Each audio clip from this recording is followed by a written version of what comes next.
You're watching HCAM's educational channel, where you can find the latest educational content from our community.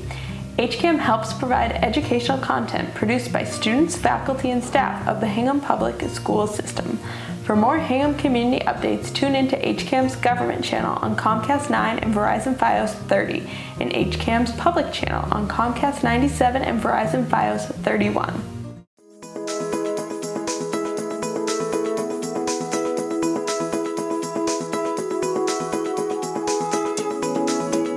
Among the highlights, I think, of the whole week, and certainly of today, the fourth day of our 6th annual Green Week, is for the first time, Hingham High School is delighted to welcome to our school our new state representative, Joan Meschino, who was elected to represent us in the state legislature last November when she replaced our longtime previous state representative, Garrett Bradley. She is someone who is passionate about a whole number of issues, among them environmental issues. So in her career leading up to her decision to enter public office and to become a public servant and to represent all of us in the state legislature, she did a lot of work for nonprofits and as an attorney.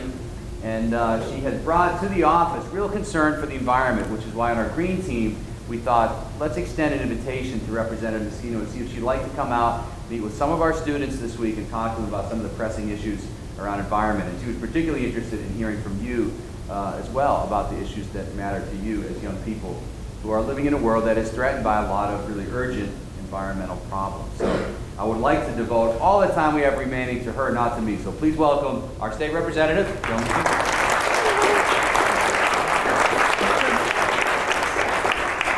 Well, so thank you so much. I know that it was a choice to be here and not an obligation. So I really appreciate everyone who gave up that math class to come in here. So I am Joan Meschino. I'm your new state rep. I live in Hull. And as it might not surprise you for anyone that's come down and visited Nantasket Beach, we think that sea level rise and climate change is an important issue. So as you've driven into Hull, I'm sure, on George Washington Beach, heading straight for Nantasket Beach and to the arcades, you probably saw Jake's Seafood Restaurant as you came in on the left-hand side. And as you'll see, it's sitting on a seawall. And you're probably not quite young enough to remember this or see the distinction, but for someone like me who's really old, almost as old as Mrs. Allen. Oh, actually, I'm a little bit older. Actually, I'm a lot older. When I come in and I see high tide, what I see is how close it's getting to Jake's restaurant. And when they were renovating last year, I asked Mr. O'Brien, what are you guys going to do? And he, of course, is a little older than me, so he said, that's the next owner's problem. But it's, in fact, what does that mean? Whose problem is it? Who's the next owner? Right? You guys. So it's a funny anecdote, but in fact, in Hull, when we have coastal storms, when we have storm surges, in fact, we think about these things because the high school, the elementary school, a significant number of homes, the commuter ferry are all on the far side of one of the places that always floods out. And so we actually think about when is high tide, what is the direction of the wind, will there be a storm surge, and what time? And then sometimes we actually close the school, sometimes we put a fire engine there. And it's just a visual example for you guys to think about why these things are real. So anyway, I'd like to do a few introductions first of all. So I'm Joan, I'm your state rep. I was elected in November and I'm delighted to represent you. And for those of you who are seniors, I hope you'll all think about registering to vote. It is absolutely critical that you do. This is Ryan Heffernan. He is my legislative aide. We are your team in the House on Beacon Hill. And you are my constituencies, and this is my community, and if you have any issues whatsoever, you should reach out to me and Ryan. And we're delighted to be here today to talk a little bit about green and not so much what I can do for you, but what you can do for your community and how I can help you. So I thought, Ryan, if you could push the next slide, I thought what we'd talk a little bit about is things you already know, right? What it means to be green. Can we actually solve climate change? how it starts with the community, and by the way, that's you. Values influence policy, what the role of government can be, what's happening in Massachusetts right now, and then what I'd really like to do is kind of cruise through this pretty fast and then get to the discussion if that's okay with you, because as your state representative, I actually want to hear what you guys have to say. So what does it mean to be green? You know, if you don't mind, in my mind, you know, these are sort of the 4 buckets that things fall into: preserving the environment, mitigating climate change. Oh, and by the way, it's really nice to actually be in a room where people, I don't have to argue that point. Climate change is real, and it's just nice to be someplace where people observe that and don't argue the point, because that's not helpful. The fact of the matter is that even if humans didn't live here, climate would change, and we're an important part of it. We live here, we impact our community, so I never think it's useful to argue about whether it does or it doesn't. I think about it's better to argue about what should our role be or not. How do we foster, once we've made that choice, if we make that choice, how do we foster sustainability? And then being resource conscious. I say conservation, I like Ryan actually picked this phrase, being resource conscious. I think making choices, right, are actually really important. And the reason I put these 4 things up here is because I think it's really important for us to start talking about, it's about the choices we make. And for my part, as the state rep, you know, I look at us as a whole region, right? So it's not just Hingham, right, Nick? It's not just Hingham. It's Hull, it's Cohasset, North Situate, that happens to be my region. But it's a whole state as well. So, you know, we might get, you know, coastal flooding and huge waves, but what's Norwell get, right? They're bucolic. They get flash floods and, you know, deluge of rain, and out in Western Mass, sometimes they get tornadoes. So it's big impacts. But I like to think about it as harmony. How do we live in harmony with each other and with our environment? And so I think that's really kind of the important impacts. So, big question on the table. Can we solve climate change? What do you think? Show of hands. Yes? No? Oh, come on. You guys can do better than that. Mrs. Allen is sitting right there. Don't make me ask you, Nick. All right, Nick, what can we do? Can we solve climate change? Yes. How about you, Casey? Yeah. Okay, anybody else? Any no's? Is there anyone who doesn't think we can? It's okay to say no. It's okay to have an opinion. It's okay to express the opinion. It's whether or not you have a dialogue around the opinion next that's important. So anybody not persuaded? You're not persuaded? Okay. No, it's good that you have different opinions. It is okay to have different opinions. It's what you do with them and how you discuss, and it's how you find consensus to move forward. Because don't forget, I'm one state rep. You're one class in a whole school, right? I'm one state rep in 160 in the state house, one state in 50 states, one country in the world, right? So it's how you find consensus. I should probably back up and tell you, I used to be a nonprofit executive director, and what Appleseed's model was to look for gaps, to look for barriers to justice, to look for where are we ripe for policy change. And I think this is actually a really important place where we're ripe for policy change. And I'm going to share a little anecdote with you. So I actually think we can change. I think we could solve climate change too. I was talking to, well, I shouldn't tell you who I was talking to. So I was talking to another state rep among a small group of state reps. And we were talking about this very, very subject. And in fact, when you become a state rep, you go into the state house and they assign you to working committees. So I requested, as it's no surprise, I'm sure, to anybody, I requested telecommunication, utility, and energy, because I felt that that was a place that would really allow me to do some good work and to really influence issues that are important to our district. And we were visiting with some of the other state reps on that topic. And someone said, yeah, but do you really think we can solve climate change? And they were like, oh my God, it's such a big issue. We're just one small piece. But I just, I'm brand new. No, I have no relationship with these people yet, so I'm brand new. So I said to them, in fact, I think we can, and this is how. I think that the question is, where do we start?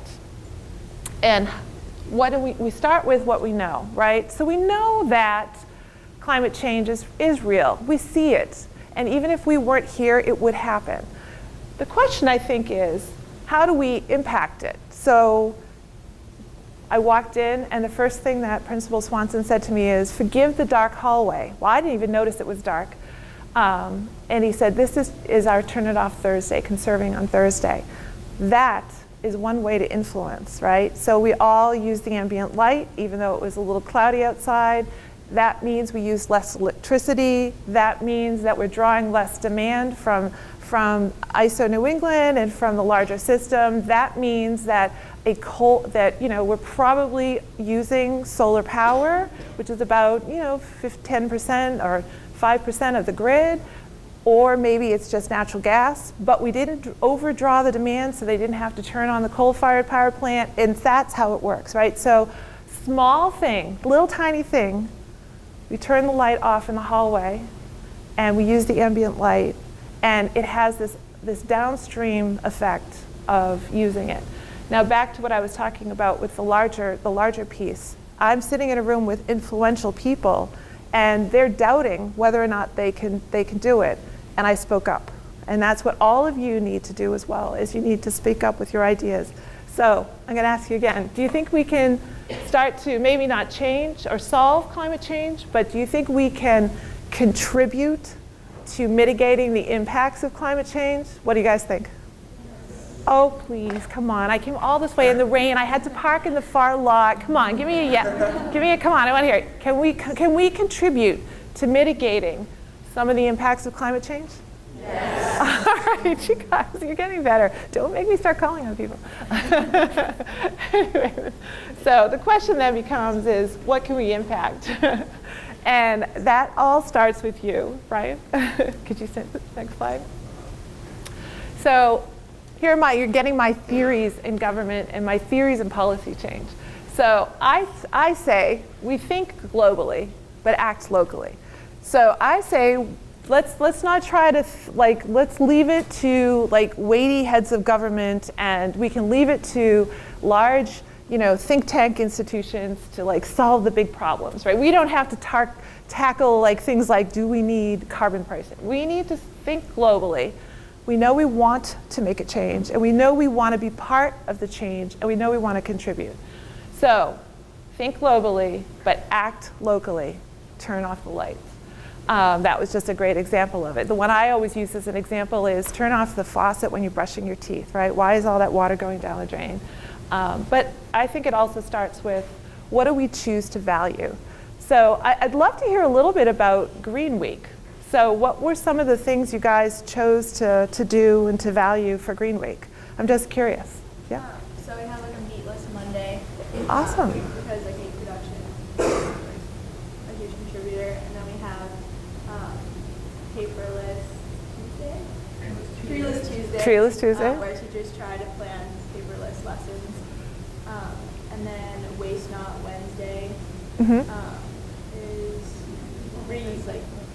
recycle. Stuff. And then today is Turn It Off. Turn It Off Thursday. And then Nothing. What's Friday? we oh yeah, so we like to park enclosed. You have to have 4 people or more in your car, so everyone's carpooling. Oh, so that's why I had to park all the way down. Okay, all right, I came by myself, so shame on me. Awesome. Young man, you also had some ideas. What were some of the things you were going to add? Did you want to add anything? Oh, come on, there was nothing else? She got everything? Is that what you're telling me? Okay, all right, fair enough. Well, I think those are great things. And actually, I also want to say kudos to you, because I understand that you're a green ribbon school as well, which is not easy to do. And that's another great example of how you all come together as a community, as a school, to achieve a goal and to express your core values. But I think that's exactly where it starts, is what are your core values? So do you want to? Now, this is why that's important. So values actually influence policy. And I think, I think government, well, there's a different slide after this, but I want you to keep this very much in mind as we continue talking, because the core values is where you start. And then the question is, how do you do that? What do you express with that? And I think that what you were talking about shows right here, right? Conservation, protecting the environment, energy efficiency, green residencies, incentivizing business. And that's how you start to build it out into the broader community, right? So we have the ability to influence things in our home. I said turn off the water while we were brushing my teeth. That saves water. We're all in drought conditions, right? We all remember that last summer. Couldn't water the garden. Everything's brown everywhere you went. We were looking around. Turning that tap off, right? That might not save that much, but if every single person, there's 42,000 people in a state rep district, I would say, I can't remember how many there are in our watershed, but let's say it's 30,000. So if 30,000 people turned off the water, I mean, that's a lot of water that you save. And I think that the things that you chose to do for each day of the week are reflected in here. But I added this slide because then it also becomes around how do you then bring that out? So as students, you're all going to bring it into your home, and you're going to teach your parents, right? You're going to bring that back to your brothers and sisters. You're going to bring that back to your grandparents, your parents. And I think it really comes down to how do you change mindsets? So if I'm 50 and I remember, probably don't remember this, but I remember when we would talk about it's Jimmy Carter, Fireside Chat, the energy crisis. And part of what was going on were larger political machinations around drilling of oil and things like that. But what it did was it brought home kind of two really important concepts, one being conservation and the other being how it impacts individuals. So I think we take a lot of things for granted, right? So we were walking down the dark hallway, and the dark hallway, your principal felt the need to say to me, "Oh, I'm sorry, it's dark." Because we all take for granted that when we walk into the room and we flip the light switch on, it's going to turn on. And we all take for granted that when we turn the water, it's going to come out and that you can drink it, it's healthy and safe, and that it's going to be there. And so I think we in the United States take a lot of these kinds of things for granted. And that's just in our home. But those are also key things for economic development and for the larger driving of the economy. And so it's not even just about what we do, right, in our own homes. That's where it starts. But then it's also what we do in the larger community. And so this one I tossed on here, not because we're really going to talk about it today, but you're 18, you're going to be getting jobs, and you can influence this piece more than you think you can, because you can go to school for green jobs. You can start to have innovative businesses around green jobs, and we can start incentivizing by where you shop, right? Everybody knows who uses plastic bags and who has paper bags, and everybody knows, these kinds of things. And so I just wanted to toss that one on there and pause briefly there just to say, you have more power than you think. You are a demographic that is marketed to, and where you spend your dollars makes a difference. So just keep that in mind. But anyway, these are the kinds of things that influence policy. So Ryan, if you could. So role of government. So obviously I'm here as your state rep. I am elected 2 years. At the beginning of every session, we file legislation. Every year, we decide on what the state's budget's going to be. I work closely with your selectmen, your local elected, your town managers. And I would argue that this is probably the place where you're going to have the most influence. Selectmen live in your town. You know their daughters and you know their sons. You see them at football games, at hockey games, You see them in your schools, and you have personal relationships with those people. And they are the people that you elect to manage your immediate government. And these are excellent people. You, even as young people, as kids, trust me, they all know that you're going to vote for them someday. And they want to know you, and they want to hear what you think. And those are the people you're going to see the most often in your coffee shops and things like that. And those are people who have the most immediate impact in your life. State government, which is what I ran for, I represent our region. So I think not just about Hingham, but also about Hull and Cohasset and North Scituate. And that is, what do we have? Representative government. So what it really means is it all funnels up to me. I am your next sort of most personal relationship with government. And I keep using that word relationship because, in fact, it becomes important to how I get information. I go in, trust me, I always have an agenda. I've been doing policy for years. But I'm not there to put forward my agenda. I'm there to put forward and to advocate for the community. And that starts with community engagement. And I cannot stress this piece enough. Because if there's nothing else that you walk out of here with today, I want everyone to know my name is Joan Meschino. You can call me on the phone or email me, or if I'm scary, you can call Ryan. And I want you to know that I actually want to hear from you. I want to know what you think. And I promise you, there isn't a single state rep. This is how it works. State reps, you know, things get presented to them all the time that they have to weigh in on. Or you can push forward agenda on behalf of your region. But there are 160 state reps in the building. So when I put forward a thing, I usually like to say, I'll use the library as an example. There's risk right now. The governor's trying to cut library funding. I think this is important.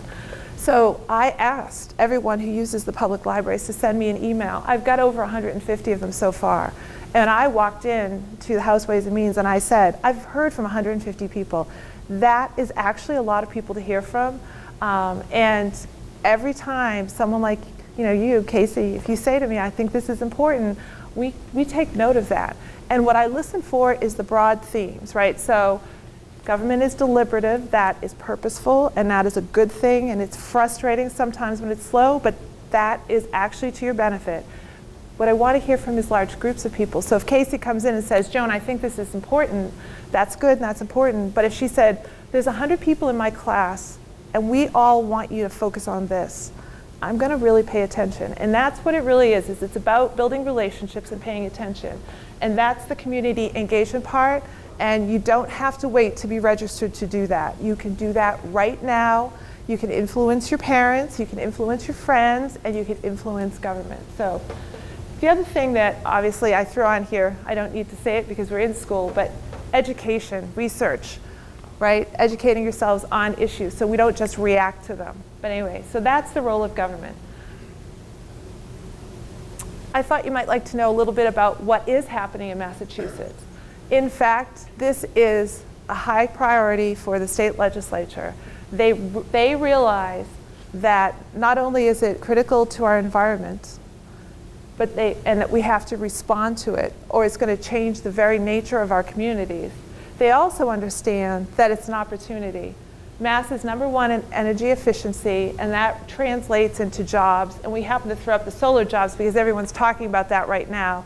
But that is wind, it's solar, it's a lot of different things. It's the innovation economy, and it's really exciting stuff. And I think it's actually going to be really impactful for here. And a lot of you are going to start to think about what jobs you're going to have. And I would venture to say a large percentage of you are going to end up in the energy efficiency realm. And there's been a lot of legislation. The one we picked to put on here is the one you've probably seen the most about in the paper is the offshore wind. And that's another one that'll create a very diverse group of jobs.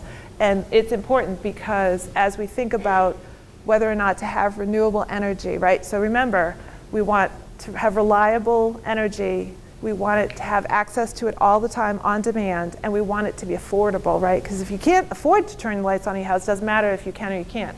So how we do that and yet infuse green energy into it becomes a delicate matter, but I would argue that's where we're headed for that. So last slide. So anyway, that's my spiel. What I'd really like to hear from is you guys. I'm your state rep. I am listening. I'd like to treat this as office hours. I'd like to know what kinds of things along the way that I said really intrigued you guys. And I mean, you jumped forward, so don't worry. If you don't want to answer, you can't. But I'd like to know what was important. Let's start with this. You guys had a choice to come into the room today. I'd like to hear why you came in. What was it you were hoping to hear from me? Or were you really just trying to get out of math class? It's okay. It's okay. All right, who wanted to get out of math class?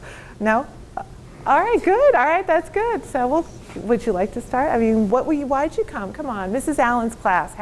You sat in the front row. You guys are the most engaged. Come on. I think climate change is a serious issue, and just wanted to learn more about it. So you'd like to know more? Yeah. Oh, so we can definitely do this. One of the things that I have the ability to do as your state rep is to really convene people and to hold forums.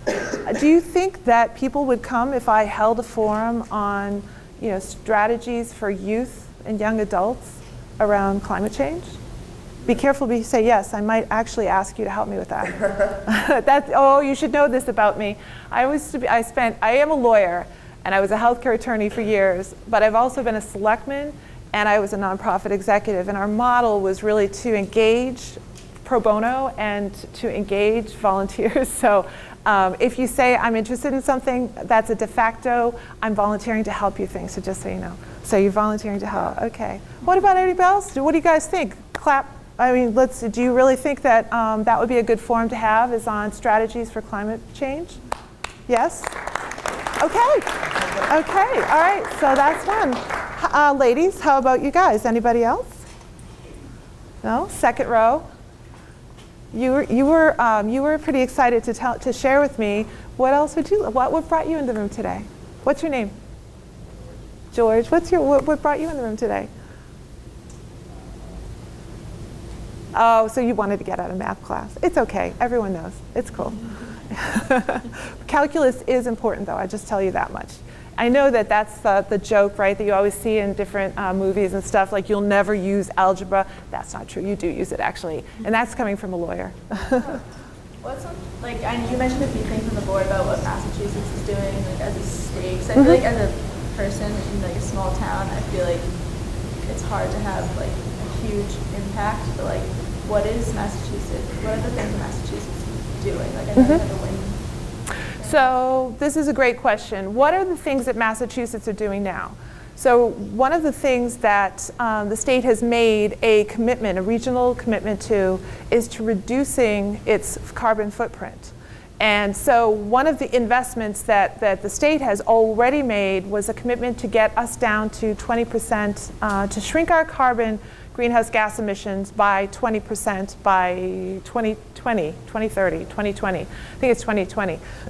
So in fact, there was legislation that was passed recently that is to do that, to made that commitment, but then also to accomplish it, one of the things government can do, and it's about roles, right? It's about roles.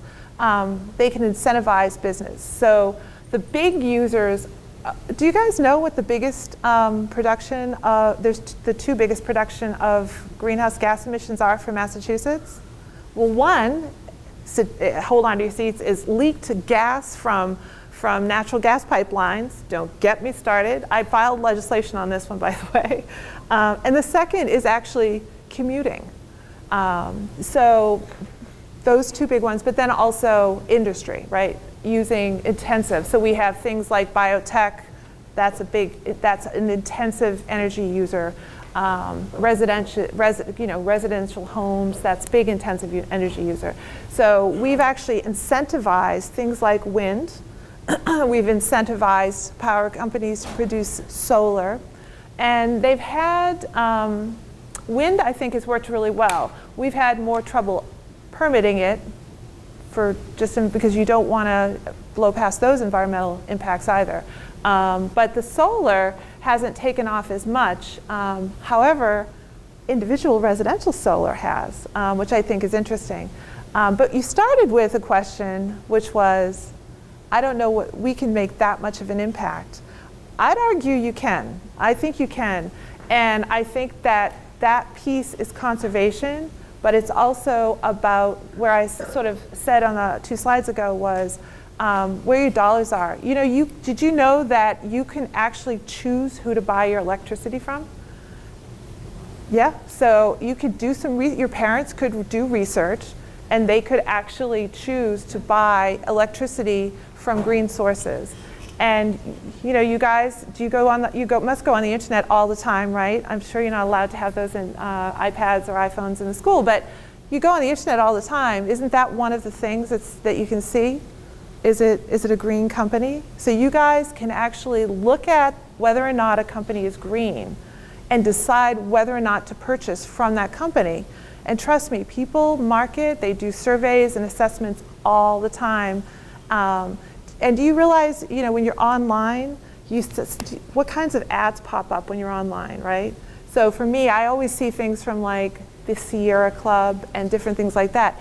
I promise you, every single company, I don't know, where's the fashionable place to shop? It used to be Gap, then it was Abercrombie and Fitch, I don't know, what is it, Lucky Brand Jeans, whatever it is now. I promise you, all of those companies, whatever the popular ones are now, I promise you, they want to know what you think, and they're going to market to you. And that is powerful. So don't even forget when you're just deciding where to shop for jeans, check out that company and see if they meet with the kinds of standards. And you know, if you don't care, you don't care, it's cool. But if it's something that's important to you, whether they, you know, you hear a lot of adults talk about, do they pay minimum wage or not? That might be an important issue to you. It's important to me. I look to see if they pay minimum wage. I look to see how they treat their workers. Those kinds of things matter. And so you've spending power, you have power in your own home, you can educate your community. And I say climate change is a huge global, intricate, complex problem. But let's think about what are the pieces in front of us.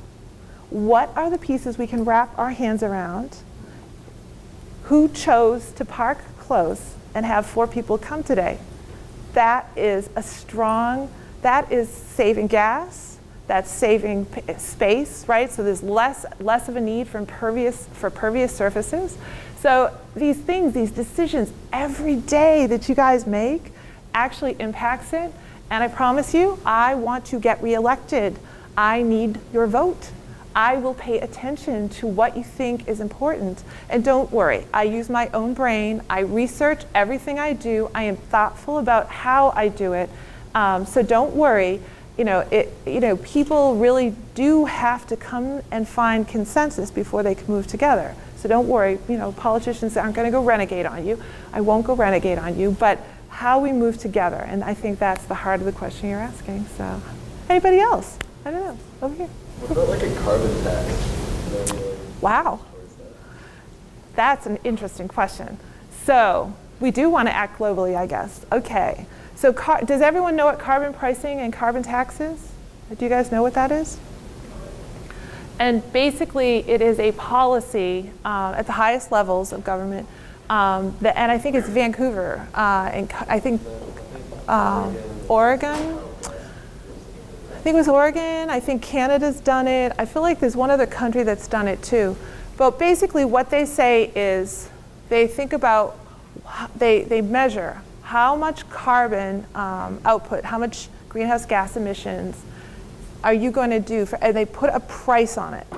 And then they equate that price to every single thing that carbon's in. And so when they charge it at that high level, at that wholesale level, it's then meant to influence spending, right? So it's a sin tax, right? If you put, cigarettes, right?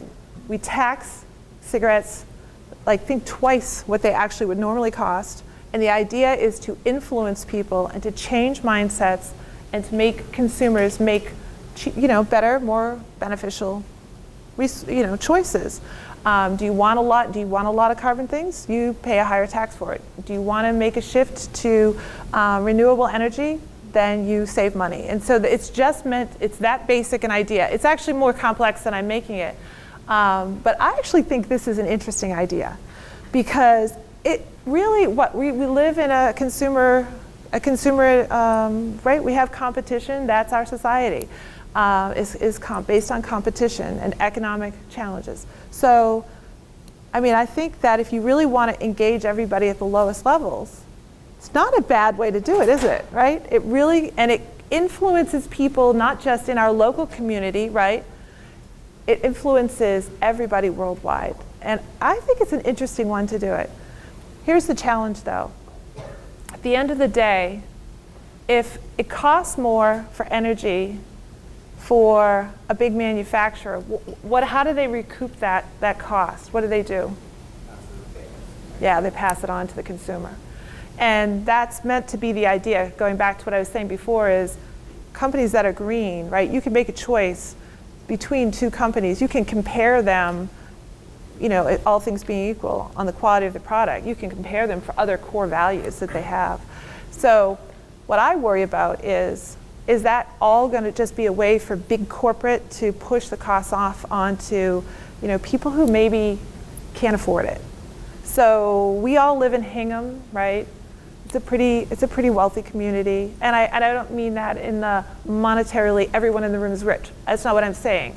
I'm saying that we have resources in our community, and so we take care of our own, and our government has things for veterans, for seniors. We put forward good schools. So we have a lot of resource. We're a resource-rich community. Not everybody is, right? There's a lot of poverty in the US. So there's a lot of poverty worldwide. So how do we balance those interests? But I think that's a really interesting idea. There's two pieces of legislation right now that have been put forward. One is revenue neutral, and it's meant to give a rebate back. So we would impose the carbon pricing and would give a rebate back. The other one would give partially a rebate back to consumers, and they would then save some for the government to do green infrastructure and to invest in ideas like that. So that's a great question. Are you guys studying that stuff? Carbon pricing? I'm just curious how you know about that. My husband and I know one of the girls at Instagram. Oh, who's that? Oh, you'll have to talk afterwards. Yeah. But so there's a great, you can influence and have conversations with her, share your ideas, and you could influence legislation. So that's a great idea. Anybody else? Was there anything else you guys, well, you already asked. Hold on. What's your opinion on nuclear energy possibly being built? That's a great question. That's a big question for us right now. So does everyone know that we have a nuclear power plant, Pilgrim, that's right in Plymouth, and it puts out about, I think it's 650 megawatts. They are. It's going to be a big issue for us because that's a sizable chunk of where we get our energy from, and we'll have to replace it, bring new things online. And so what it does is it brings around a really important question of what do we develop for our natural resource, for energy. And have you guys all heard about the compressor station in Weymouth? That's part of a larger plan for a natural gas pipeline, which is obviously carbon-based energy. It's definitely reliable, but it's got a big carbon footprint. So this comes down to how do we make those choices? You've raised such an interesting question right now. When I was a kid, people protested Pilgrim. They went down, they got arrested. They protested. It went in anyway because that's a government, federal government cites those things, and local governments don't have that much to say about them. And in fact, people before would tell you that, there was a very strong emotional response around whether or not to have nuclear or not. The big problem with nuclear is it's going fine, you never know. But if there's a problem and it's not well kept up, and then one, what was, I can't think of the name of the one in Japan, but So, I mean, you can see the impacts of that. In my lifetime was Chernobyl. I mean, there's 3 Mile Island. There's a history of these things. But it's interesting. There's no carbon footprint there, is there? So I think people are really starting to ask that question. As Pilgrim closes, can we do nuclear better? Should we be thinking about that? And I think that's going to be a really interesting discussion that's going to be happening down. And I don't know enough about it to offer an informed opinion. I actually have recently requested a briefing on it so I can start to learn. So I've been hearing a lot about the challenges and the problems with Pilgrim, but that doesn't mean we can't do it better. So I haven't decided yet. I'm still open on that, and I'd love to I'm curious, what's your own opinion? I feel that it's a future. Mm-hmm. The new generation of power plants built in China are much more safer and with more energy efficient than the 80s and 70s ones that we have in this country.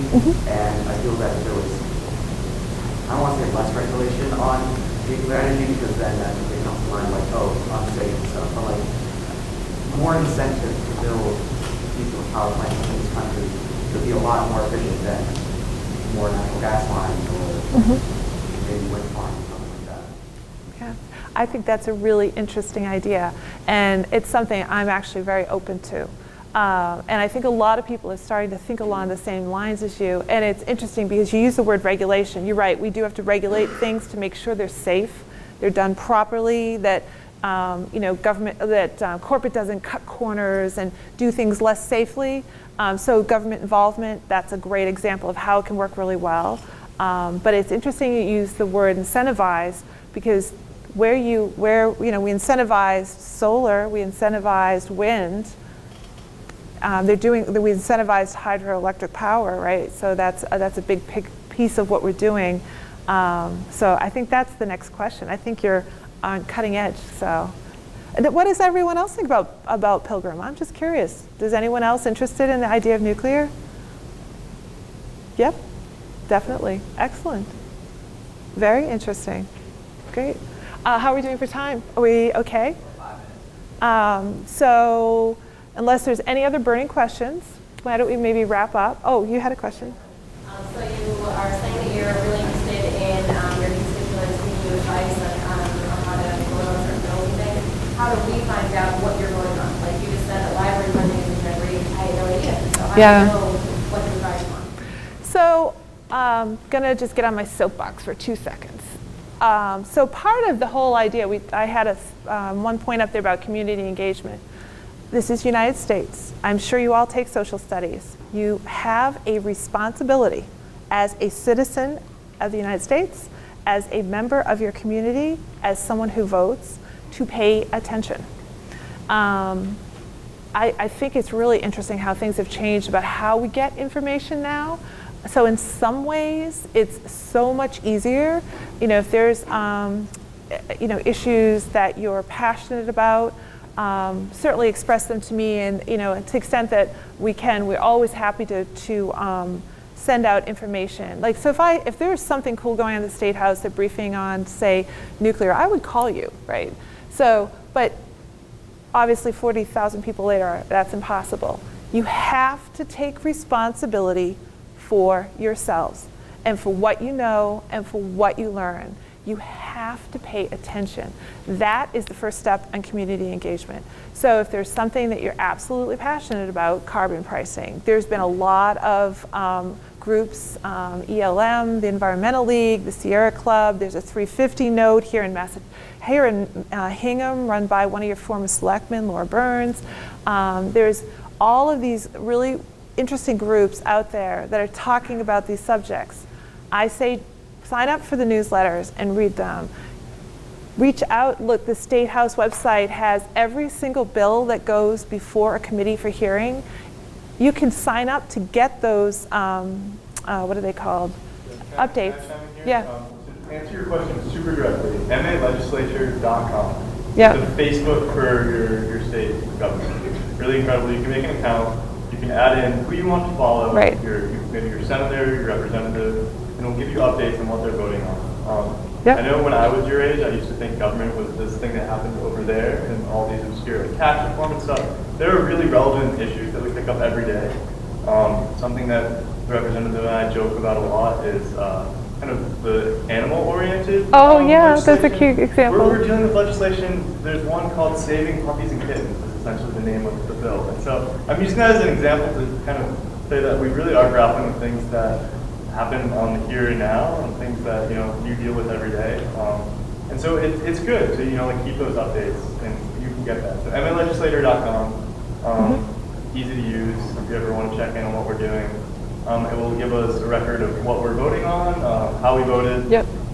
et cetera, et cetera. So just to give you that really. And then I'm on, so as a legislator, you get assigned to committees. This term, I'm on Joint Committee on Transportation, so things like roads and highways and the T and buses, ferries, community development and small business, so zoning reform, not really sexy stuff, but important, small business and business development. Telecommunication, utility, and energy. So I'll definitely be weighing in on the carbon pricing bill and things like that. And I get briefings on Pilgrim and nuclear and how things are going on that. So those are the things that I'll be sort of front and center for. But then if there's issues that are important to you, but it starts with you.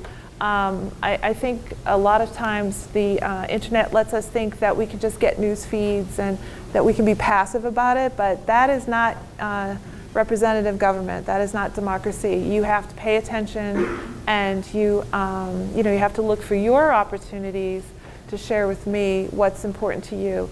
And Ryan used a sweet example, Save Fluffy from a fiery death, and it has to do with covering wires so that cats and dogs don't chew on them, which we will support, don't worry.